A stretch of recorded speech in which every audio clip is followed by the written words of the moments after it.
It has been a muted, if not slightly negative, past few days for markets. Big tech companies that soared earlier this year, like Microsoft, Nvidia, and Tesla, slumped on Monday. And after a string of wins, stocks are facing their first possible losing week in a month, when we had a losing week last week. To discuss how to best play the market's possible cool down and to talk about volatility, we're bringing in Jonathan Boyar, Boyar Value Group President, and Anna Han, Wells Fargo Securities Equity Strategist, who are both still with us. And I really want to focus on the low volatility side of the equation. Anna, you mentioned earlier looking at some low vol strategies here. A, why is volatility so low right now? And B, what do you do about it?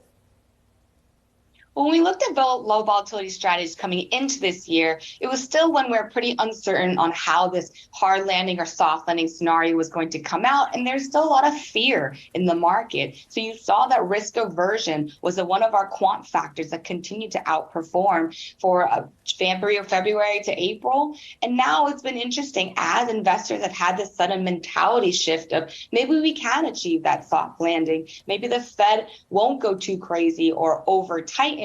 And that kind of hope has helped bring a little more bid to risk, something we talked about with that small cap rotation. But what's also suppressed a lot of the equity vol here has been that inspiration, has been that hope.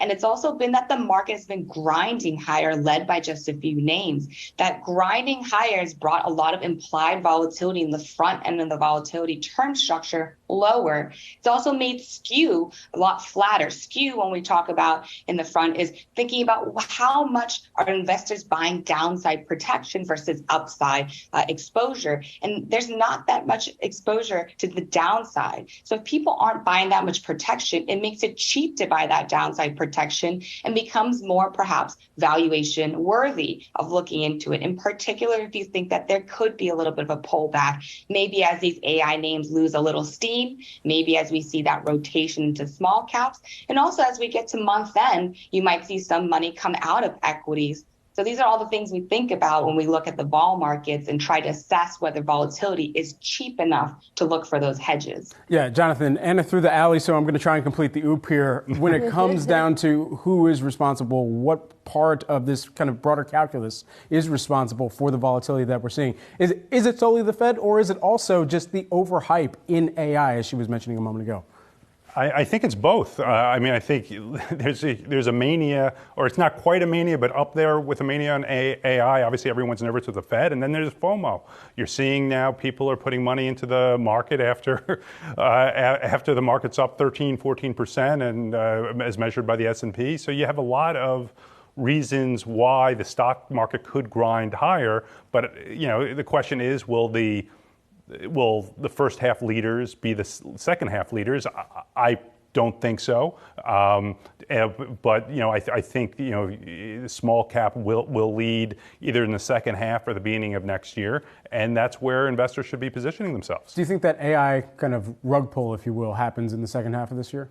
You never know. I mean, you look back at 1998, 1999, that lasted a lot longer than anyone ever would have expected. Microsoft sold for 50, 60 times earnings.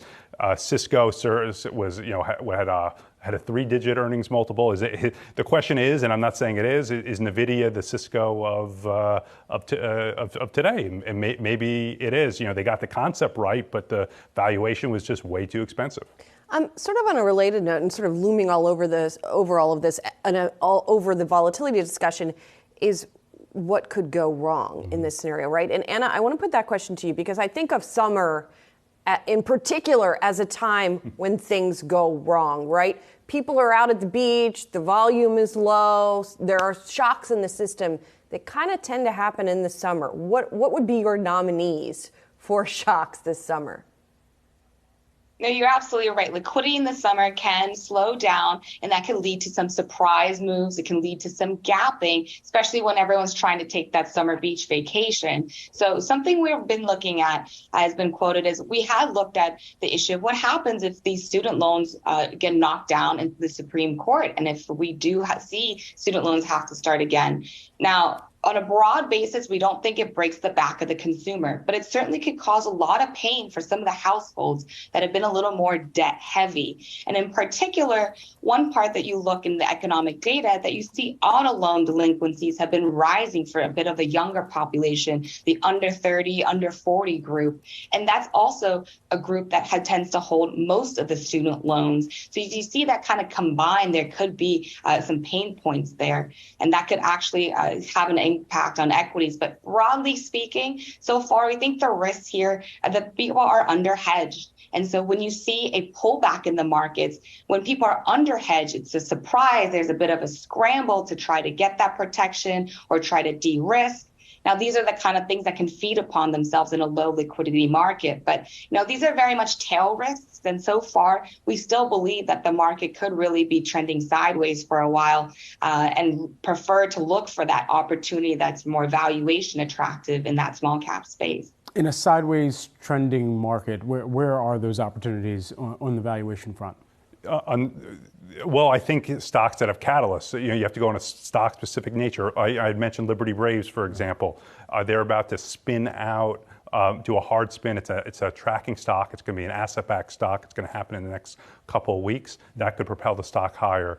You have stocks like Howard Hughes Corporation, which Bill Ackman, the hedge fund investor, is chairman, owns 33% of it, keeps buying it every day. So there's kind of an Ackman put, if you will, in the stock. So you have to, if you do your research, you do your homework, and you know your names, these type of things shouldn't matter.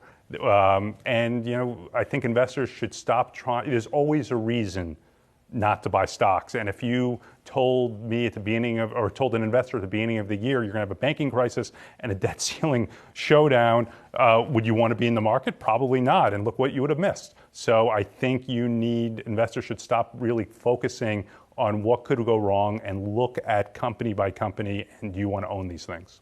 Maybe buy a little insurance, as Anna suggests as well, if you're going to do that. Maybe. Anna, thank you so much. Anna Hahn, as well as Fargo Securities Equity Strategist. Jonathan Boyar of the Boyar Group is going to stay with us. You're watching Yahoo Finance.